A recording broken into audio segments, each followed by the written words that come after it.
فبأي آلاء ربكما تكذبان الذين يأكلون الربا. اب فرمایا سود کے بارے میں. سود کیا ہے؟ فرمایا کل قرض جل منفعۃ فهو ربا. ہر وہ قرض جو نفع لے کے آئے، ہر وہ قرض جو نفع لے کر آئے، یہ سود ہے.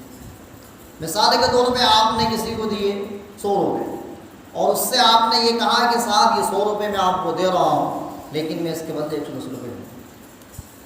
اسی تاریخ کو 110 روپے لے لوں. یا آپ نے یہ کہا یہ 100 روپے میں آپ کو دے رہا ہوں، 10 دن میں آپ نے لوٹا دیے، فبیا ٹھیک ہے. اور اگر آپ نے جیسے ہی لیٹ کرے تو پینالٹی 20 روپے لگ جائے گی. میں آپ کو ایک دن کا اگر آپ میں مہلت لے لی تو میں پھر 100 روپے نہیں بلکہ 120 روپے لوں. تو ہر وہ قرض جو نفع لے کر آئے یہ کیا ہے؟ سود. اس کی اور بھی کہیں جس میں آگے بتائیں. الذین یاکلون الربا لا یقومون الا کما یقوم الذی. فرمایا وہ لوگ جو سود کھاتے ہیں، لا یقومون الا کما یقوم الذی یتخبطہ الشیطان.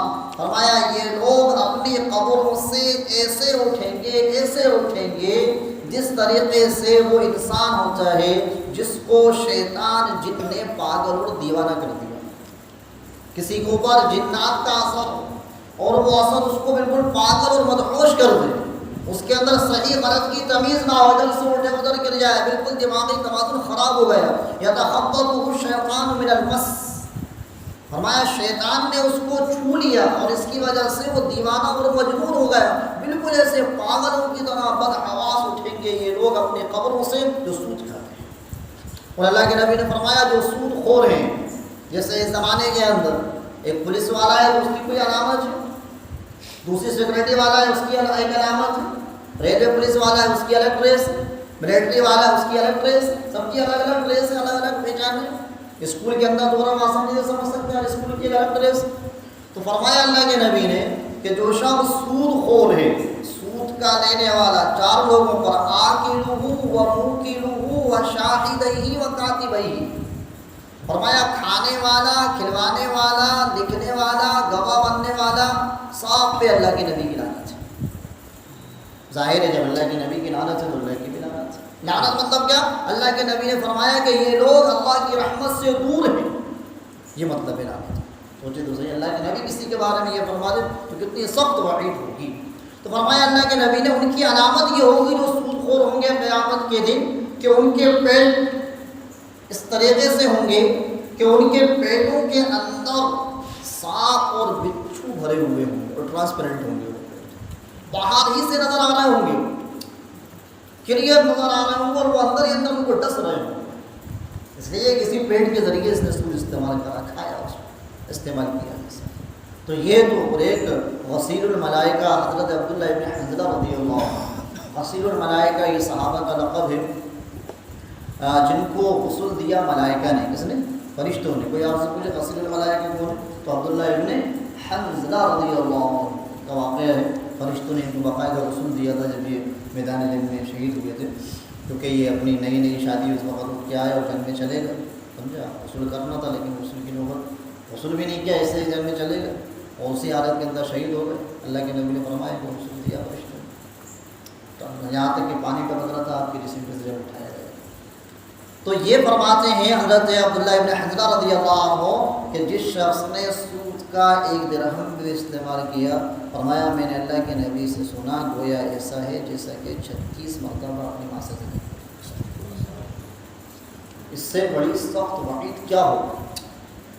اس کے بعد بھی کھانے والے بھی موجود ہیں، کھلانے والے بھی موجود ہیں، گواہ. اب تو بزنس ہے باقاعدہ گواہوں کے. اور اس کے اندر دونوں چیزیں ہیں، آپ کاروبار کے لیے لیں یا گھر کا گزارا کرنے کے لیے لیں یا آپ بینک سے سود لیں. دونوں چیزیں اس میں شامل ہیں. نا بینک سے لے لیے تو جائز ہوتا ہے، بینک سے لے لیے تو جائز ہوتا ہے، وہ بھی ناجائز ہے اگر بینک سے ہم نے قرضہ لیا اور سود لیا اس طریقے سے. تو ذالک بأنہم قالوا انما البیع مثل الربا. تو اس طریقے سے حواس وہ لوگ اٹھیں گے. قالوا انما البیع مثل الربا. یہ کس وجہ سے؟ یہ اس وجہ سے کہ یہ لوگ کہا کرتے تھے، کیا کہتے تھے؟ انما البیع مثل الربا، کہ سود سود تو تجارت کی طرح ہے. کس کی طرح ہے؟ بھائی معنی تجارت، بزنس. لوگ کیا کرتے ہیں؟ جس طریقے سے بزنس ہے اسی طریقے سے سود. ہم نے کہیں بزنس کیا، 1 لاکھ روپے اس میں لگائے اور بزنس آگے بڑھا، 1 سال بعد وہ 1 لاکھ سے 2 لاکھ ہو گئے. بزنس چل رہا ہے. اسی طریقے سے سود ہے کہ ہم نے سود کسی کو دیا 1 لاکھ، ہم اس سے بڑھوتری لے رہے ہیں 2 لاکھ روپے. تو قرآن نے کیا ذالک بأنہم قالوا انما البیع مثل الربا، یہ وہ لوگ ہیں جو سود کو تجارت کو ایک ہی کہتے ہیں، ایک ہی چیزیں ہیں. یہ ایک چیز نہیں ہے بلکہ ایک چیز حرام ہے اور ایک چیز حلال ہے. سیدھی سی بات. کوئی وجہ اس کے اندر دریافت کرنا اور بلا باریکی نکالنا. اللہ نے تجارت کو حلال کیا ہے اور سود کو حرام کیا ہے. تو جس چیز کو اللہ نے حلال کر دیا وہ قیامت تک حلال، اور جس کو حرام کر دیا وہ قیامت تک حرام. ایسا نہیں ہے، ایک بڑی بات بتا رہا ہوں آپ کو، ایسا نہیں ہے لوگ سود کھاتے ہیں اس کو حرام نہیں سمجھتے ہیں. ایسا نہیں ہے لوگ حرام کام کر کے اس کو حرام نہیں سمجھتے. شراب پینے والا شراب پیتا ہے، حرام سمجھتا ہے، پھر بھی پیتا ہے. کئی لوگ لڑکیوں سے موبائل میں بات کر رہا ہے، ان کو پتہ ہے یہ حرام ہے پھر بھی کر رہا ہے. ایسا نہیں انہیں پتہ نہیں ہے، ان کو جا کے بتاؤ یہ حرام ہے، نہیں پتہ ہے انہیں. ہاں لیکن یقین نہیں ہے ان کے دل میں، ایمان نہیں ہے ان کے دل میں، اللہ کا خوف نہیں ہے ان کے دل میں. جو بھی گناہ کر رہا ہے نا وہ اس کو، نماز پڑھنے والے کو پتہ ہے گناہ کر رہا ہے، لیکن اس کو موت کا خوف نہیں. اللہ کے سامنے پاس کھڑے ہونے میں ڈرتے. اصل چیز یہ ہے جو انسان کو گناہوں سے روکتی ہے. وَأَحَلَّ اللَّهُ الْبَيْعَ وَحَرَّمَ الرِّبَا. آگے اللہ جواب دے دیا، اللہ نے خرید و فروخت کو حلال کیا ہے، وَحَرَّمَ الرِّبَا، اور سود کو حرام کیا ہے.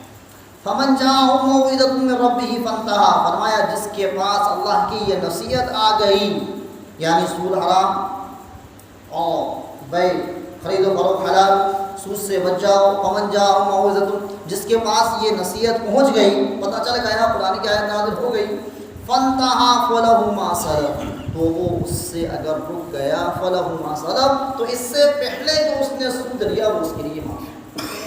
صحابہ کے زمانے میں بتایا جا رہا ہے 14 سال پہلے کا. اس زمانے کے اندر یہ آیت نازل نہیں ہوئی، 14 سال پہلے نازل ہوئی. اس زمانے کے اندر اگر کسی نے کسی چیز کو سود لیا ہے معاف ہوگا یا نہیں، اس کے لیے یہ حکم نہیں. اب اگر اس نے سود لیا ہے یا دیا ہے، سود کا کاروبار کیا ہے، تو اس کے لیے یا تو جو اصل مالک ہے اس کو پیسہ واپس کرے گا یا اس کو صدقہ کرے گا جب معاف ہوگا. اس لیے کہ یہ آیت 14 سال پہلے نازل ہوئی ہے، ابھی نازل تھوڑی ہوئی. سمجھ میں درد، یہ ہمارے لیے نہیں ہے، یہ ان صحابہ کے لیے تھا.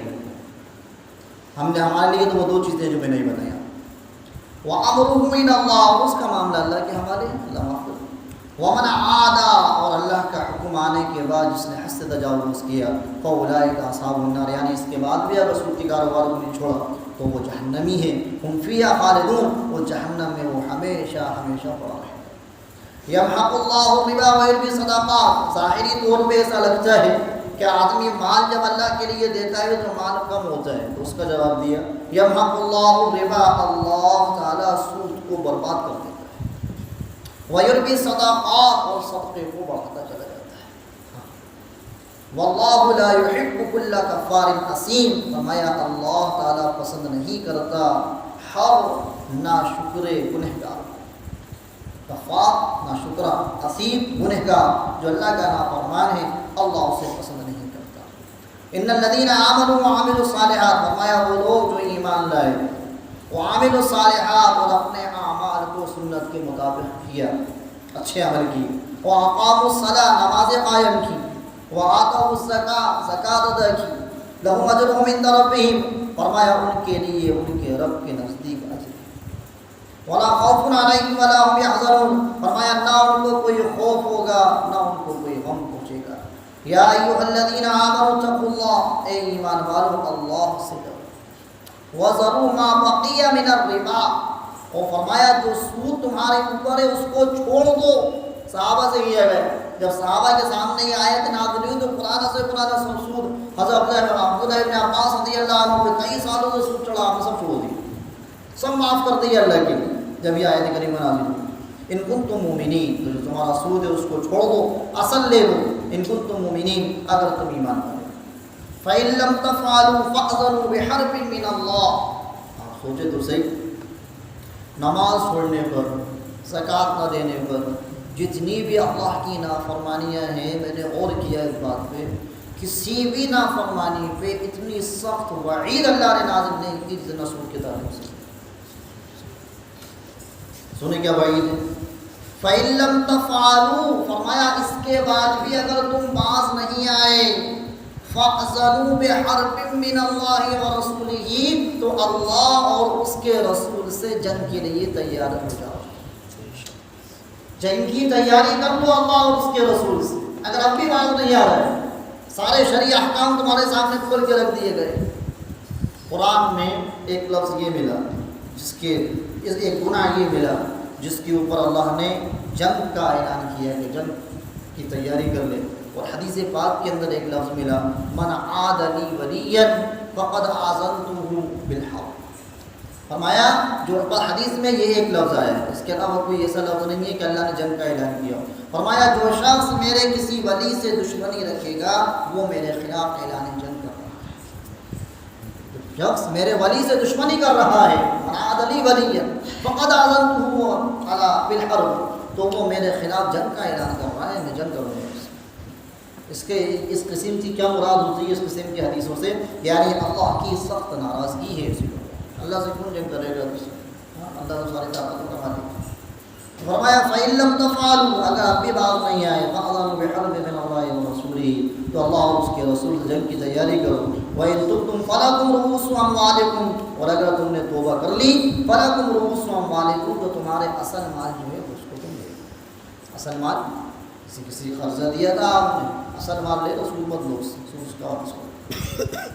لا تظلمون ولا تظلمون، فرمایا تم ظلم مت کرو، ولا تظلمون، تمہارے اوپر ظلم نہیں کیا جائے. جیسی کرنی ویسی، جو دیں گے وہ لیں گے. اگر آپ کسی کو گالی دے کے بات کریں گے تو وہ بھی گالی دے گا، اور اگر کسی سے آپ جناب کہہ کے بات کریں گے تو وہ بھی آپ جناب دے کے آپ جناب سے بات کریں گے. ایسا نہیں ہے کسی کو اچھا اخلاق دو، اچھے معاملات دو، برے طریقے سے پیش آئے. آج ہوتا کیا ہے، آدمی جب بات کرتا ہے صاحب فلاں نہیں کیا، فلاں نہیں کیا، گھر کے بھی معاملات ہیں، صاحب ہماری بہو یہ کرتی ہیں، پریشان کرتی ہیں، بیٹا خود یہ نہیں بتائیں گے ہم کیا کرتے ہیں، یہ تو نہیں بتائیں گے ہم کیا کرتے ہیں، بس دوسرے کا بتائیں گے وہ یہ کرتے ہوئے. اب ان سے یہ پوچھو بیٹھ کے کہ آپ نے کیا کیا تھا جو ریٹرن میں آپ کے بہو نے یا بیٹے نے ایسا کیا، آپ نے کیا کیا تھا جو ریٹرن میں آپ کے پڑوسی نے یہ کیا. تو جیسا دیں گے ایسے ہی نہیں. ایسا نہیں ہو سکتا کوئی سر چنے کی کھیتی کرے اور گیہوں کاٹے، جو بوئیں گے وہ کاٹیں. ایک ٹیپ ریکارڈر ہے، اس کے اندر جو بات ریکارڈ کی جائے گی وہی سنیں گے. ایسا نہیں ہوگا ریکارڈ کچھ کرے وہ سن کچھ نہیں. تو فرمایا تم بھی ظلم مت کرو، تمہارے اوپر ہی ظلم نہیں کیا جائے. وَإِنْ كَانَ ذُو عُسْرَةٍ فَنَظِرَةٌ إِلَىٰ مَيْسَرَةٍ، ایک اور رسول بتایا وَإِنْ كَانَ ذُو عُسْرَةٍ، اگر تم مالدار ہو، تم سے کسی نے قرضہ لے لیا اور تم کیا ہو، مالدار ہو، صاحب استطاعت ہو، فَنَظِرَةٌ إِلَىٰ مَيْسَرَةٍ، تو فرمایا جو مقروض ہے جس سے تم نے قرضہ لیا ہے اس کو مہلت دے دو فراغ دستی تک. میسرہ یعنی اس کے پاس پیسہ آ جائے، کچھ اس کو مہلت دے دو، اس کو چھوڑ دو کہ بھائی آ جائے. اس نے بالکل سب پہ کھڑے ہو گئے. حضرت ابو قتادہ رضی اللہ عنہ کے بارے میں آتا ہے، آپ کو ایک شخص سے قرضہ لینا تھا. کیا لینا تھا؟ قرضہ لینا تھا. جب وہ قرض مقروض آپ کے سامنے آیا تو چھپ گیا. ابو قتادہ رضی اللہ عنہ کے سامنے جب آیا تو چھپ گیا. جب وہ چھپ گیا ابو قتادہ نے کسی طرح اس کو پکڑ لیا، کیوں چھپ رہا، کیا بات ہے؟ فرمایا آپ کا قرضہ دینا ہے، آپ کا قرضہ دینا ہے، میرے پاس انتظام نہیں. حضرت ابو قتادہ رضی اللہ عنہ نے قسم دلوائی کہ قسم کا واقعتاً تیرے انتظام نہیں ہے تیرے پاس، ہاں واقعتاً میرے پاس انتظامات نہیں.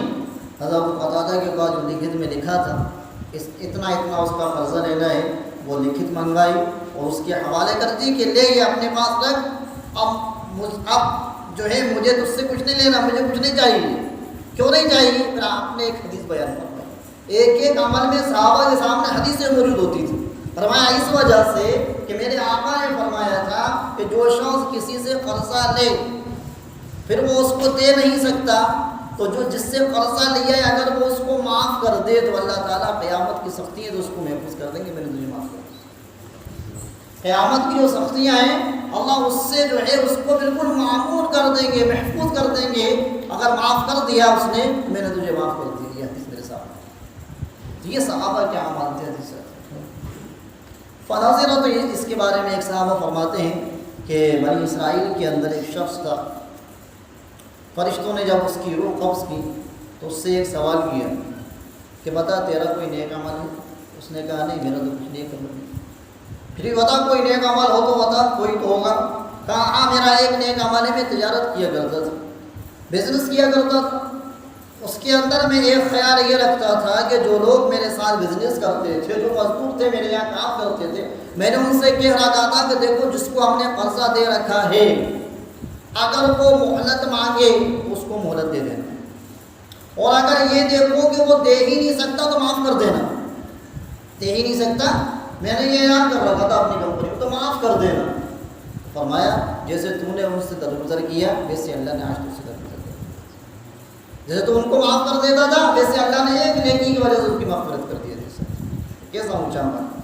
وان تصدقوا، فرمایا اگر تم معاف کر دو خیر لکم، تو یہ تمہارے لیے بہتر اچھا ہے۔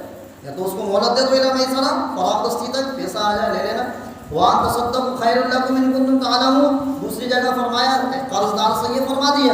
اور مقروض کے بارے میں فرمایا گیا کہ شہید جو اللہ کے راستے میں شہید ہو جائے گا کتنا اونچا عمل ہے۔